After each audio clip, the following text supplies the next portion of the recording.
الله الرحمن الرحيم والحمد لله والصلاة والسلام على رسوله الكريم.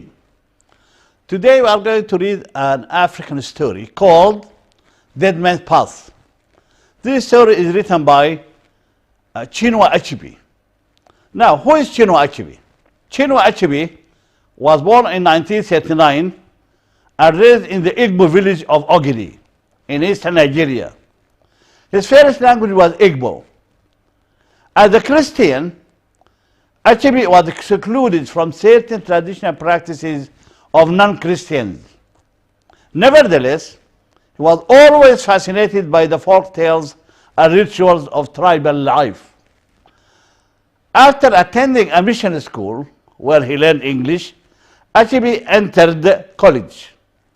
After graduating in 1953, he worked for several years for the Nigerian Broadcasting Service. He had traveled extensively and taught in the United States. Achebe's work, including award-winning novels such as Things Fall Apart in 1958, are written in English, a language he uses to reveal both universal and peculiar African experiences. The context of this story. As you know, the British gained control of Nigeria at the turn of the 20th century. And viewing Igbo culture and beliefs as inferior and barbaric, their missionaries introduced Christianity and Western education. Christianity ultimately weakened tribal affiliations. I wanted to note Nigeria achieved independence in 1960 after the Sudan. Michael Achebe's hopes were fulfilled much earlier than he had expected. This is the story. So our hero is called Michael Obi. Michael Obi's hopes were fulfilled much earlier than he had expected. What were his hopes? He was appointed headmaster of Ndumi Central School in January in 1949. Why was he appointed headmaster? It had always been an unprogressive school. So the mission authorities decided to send a young and energetic man to run it. Obi accepted this responsibility with enthusiasm. Anybody will accept such a position with enthusiasm. He had many wonderful ideas, and this was an opportunity to put them into practice. He had had sound secondary school education, which designated him a pivotal teacher. He was classified as an excellent teacher. In the official records, they set him apart from the other headmasters in the mission field. Why? He was outspoken in his condemnation of the narrow view of these old teachers. We shall make a good job of it, shan't we? He asked his young wife when they first heard the joyful news of his promotion. Of course, he asked his wife, we shall do a good job of it. We should do our best, she replied. We shall have such beautiful gardens, and everything will be just modern and delightful. In their 2 years of married life, she had become completely infected by his passion for modern methods and his degeneration of these old and supernated people in the teaching field who would be better employed as trades. He always condemned these people, and he thought that they should be traders, merchants, not teachers. In the Onitsha market, they should be traders there. She began to see herself already as the admired wife of the young headmaster, the queen of the school, lady number one. The wives of the other teachers would envy her position. Why? She is the wife of the headmaster.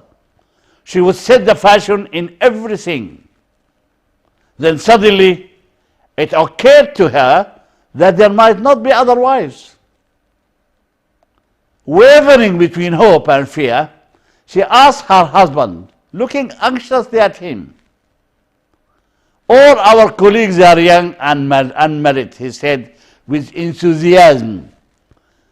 Why? Which for once she did not share. She did not share this into the end because there were no wives. And she wanted to lead the group of wives, which is a good thing. This is what he said. Why is it good? Why do you think he said it's a good thing to have unmarried teachers? Why? Why? They will give all their time and energy to the school. If they were married, they spend most of their time with their wives. Nancy was downcast. Why? Why was she set down? For a few minutes, she became skeptical about the new school. But it was only for a few minutes. Her little personal misfortune could not blind her to her future, to her husband's happy prospects. She looked at him as he sat folded up in a chair.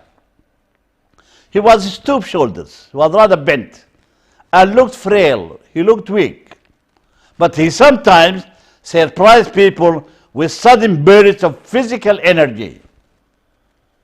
In his present position, however, all his bodily strength seemed to have retired behind the deep-set eyes, giving them an extraordinary power of penetration.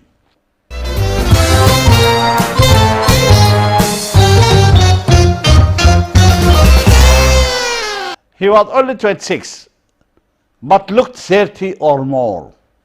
Quite young for a headmaster. On the whole, he was not unhandsome, so he was handsome. Now, his wife noticed that he was in a pensive mood. "A penny for your sauce, Mike," said Nancy after a while. What does that mean? A penny for your sauce. What are you thinking of? I will pay you a penny if you tell me what you are thinking of.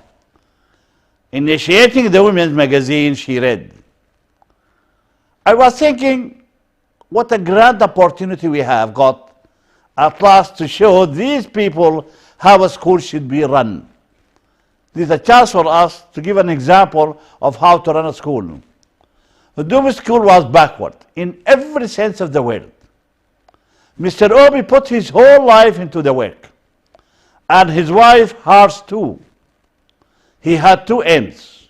The first one, a high standard of teaching was insisted upon, and the school compound was to be turned into a place of beauty. These were the two aims. Nancy's dream gardens came to life with the coming of the rains and blossomed beautiful hibiscus trees. She planted some flowers, and among the hedges in brilliant red and yellow marked out the carefully tended school compound from the rank neighborhood bushes. So the wife helped her husband by planting some trees and flowers. One evening, as Obi was admiring his work, he was scandalized to see an old woman from the village hobble, jump right across the compound through a marigold flower bed and the hedges. On going up there, he found faint signs of an almost disused path from the village across the school compound to the bush on the other side.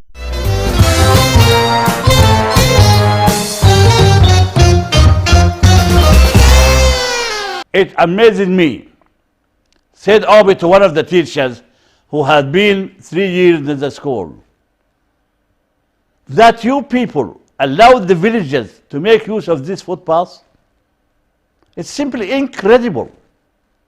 He shook his head. "It amazes me," said Obi to one of his teachers who had been 3 years in the school.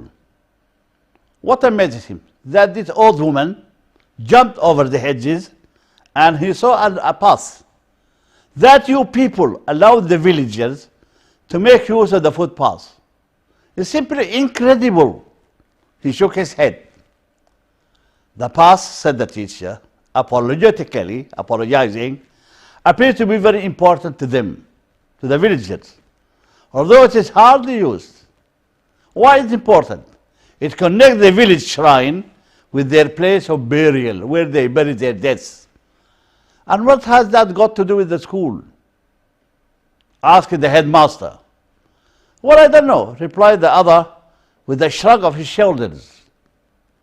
But I remember there was a big row some time ago when we attempted to close it. People grumbled. Why do you close this? That was some time ago. But it will not be used, said Obi as he walked away.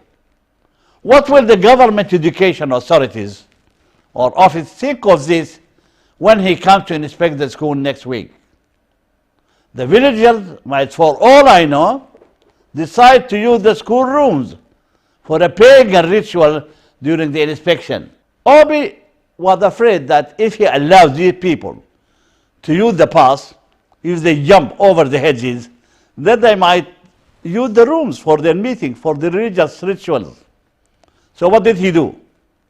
Heavy sticks were planted closely across the path at the two places where it entered and left the school premises. So he made a kind of a hedge, very strong, heavy sticks. These were further strengthened with barbed wire, silk shike. 3 days later, the village priest of Ani called on the headmaster, visited the headmaster. He was an old man and walked with a slight stoop. He carried a stout walking stick, which he usually tapped on the floor by way of emphasis. Each time he made a new point in his argument. I have heard, he said, after the usual exchange of cordialities, that our ancestral footpath has been closed, has recently been closed. Yes, replied Mr. Obi. We cannot allow people to make a highway of our school compound. Look here, my son, said the priest, bringing down his walking stick. Now, I want you to notice the difference between the two words of Obi and this old man. This path was here before you were born, and before your father was born. The whole life of this village depends on it. Our dead relatives depart by it, and our ancestors visit us by it. But most important is the path of children coming in to be born for the future. Mr. Obi listened with a satisfied smile on his face. The whole purpose of our school, he said finally, is to eradicate just such beliefs as that. So Obi thought these old ideas must be erased, should be fought. Dead men do not require footpaths. The whole idea is just fantastic. Our duty is to teach your children to laugh at such ideas. What you say may be true, replied the priest. But we follow the practices of our fathers. The priest agrees with Obi. Yes, this is the responsibility, this is the aim of education, is to eradicate such bad ideas. But we must follow the practice of our fathers. If you reopen the path, we shall have no quarrel at all. We have nothing to quarrel about. What I always say is, look at this wisdom. Let the hawk perch and let the eagle perch. Both the eagle and the hawk cannot perch on one tree. Let the hawk perch and let the eagle perch. Let these ideas go together. And he rose to go. I'm sorry, said the young headmaster, but the school compound cannot be thoroughfare, a path. It is against our regulations. I would suggest you're constructing another path, skirting our premises, coming outside our premises. We can even get our boys to help in building it. It's a good idea. Don't come across the school. Go outside the hedge. I don't suppose the ancestors will find the little detour too burdensome.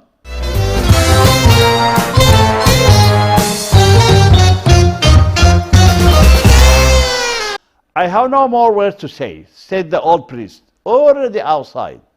I told you what I have to say. Well, you know what he told him? He advised him, let the hawk perish and let the eagle perish. 2 days later, a young woman in the village died in childbirth. She was giving birth. A diviner, you know divine means to do with God. A diviner was immediately consulted, and he prescribed heavy sacrifices to propitiate ancestors insulted by the fence. So they attributed the death of this woman because something wrong has happened. Now, Obi woke up the next morning among the ruins of his work. The beautiful hedges were torn up, not just near the path, but right round the school. The flowers trampled to death. People began to walk, to tramp, to jump over them. And one of the school buildings pulled down. That happened the day the white supervisor came to inspect the school.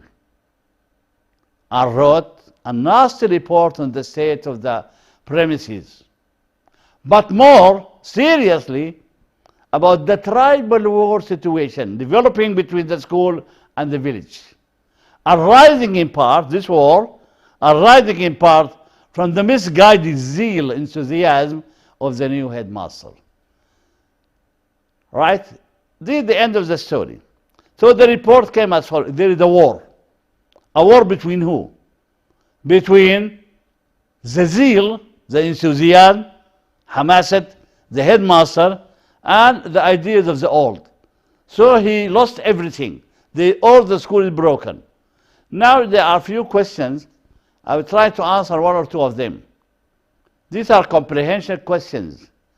Why was Michael Obi chosen to run the school? In the story, because he was young, energetic, and at the age of 26 he was appointed as headmaster. Why is Nancy disappointed? This is a very good question. She was disappointed because the teachers were not married. She thought that she will be lady number one in the school. She will set the fashion. All the teachers' wives will follow her. They will imitate her. But unfortunately, all the teachers were not married. They were single. Now, another question, how old was Michael Obi when he was appointed headmaster? He was 26 years of age. Quite young. Now, it comes in the story, how was Obi scandalized that evening? Scandal in Arabic means fadiha. Why did he use this word? It was very big mistake for him. An old woman came jumping over the hedge, and this surprised him. It's a scandal for him. And she didn't care about the hedge. She didn't care about the flowers. And when he went to see what happened, he found traces of old paths.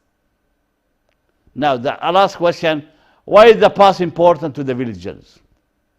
Because the villagers believe that their ancestors, their dead, come to them, visit them through this path. And the young from here go for the place of burial. So this was the importance of the path. It's the belief. And of course it's wrong. And they have so many superstitions, we have so many wrong ideas. Dead men do not need a path. If they want to come, they do not need a path. So he wanted to eradicate, to erase, to rub out, to take out of their heads such beliefs. Now, how often was the path used by the... Not nearly, not always. Rarely used. Now, the last question, who spoke to Obi when the latter diverted the path? Who spoke to Obi when the latter diverted the path? Diverted means he moved the path from one place to another. And that is the priest of Ani. How do you describe the beliefs of the villagers? I will leave this to you. How do you describe them? Are they wrong? Are they right? They think that their ancestors, their dead, come to them across this path. So if you do not allow this, then you are fighting some beliefs, some ideas. Now, I come to the end of this question, the end of this interesting story, and of course, this folk tale. It is a folk story. And Obi represents the educated modern person of Nigeria. The villagers and the priest of Ani represent the common people, the grassroots of the people. Okay, that's the end of the story. And I believe it's a very interesting story. And it tells you a lot about the ideas of the people in Nigeria, in eastern Nigeria. Of course, any nation has got such people who hold such beliefs, and who really believe that their dead come to them, or if they want to visit their burial, the place of burial, the cemetery. Cemetery is the place where you bury your dead. They need a pass. Now we come to the end of our last story. And I believe we ended with a very good story, that is Dead Man's Pass, an African story. We took these examples to show you how to read the story, how to analyze the story. Of course, we are not going to cover all the stories. And at the beginning of the story, I told you about how to read a short story and then what to look at the story. Always think of the theme of the story, the characters of the story, the plot of the story, what you learn from this story. And I end up here. I have only to say Assalamu alaikum wa rahmatullahi ta'ala wa barakatuh, وأتمنى أن you enjoy هذه القصص الجميلة القصيرة. والسلام.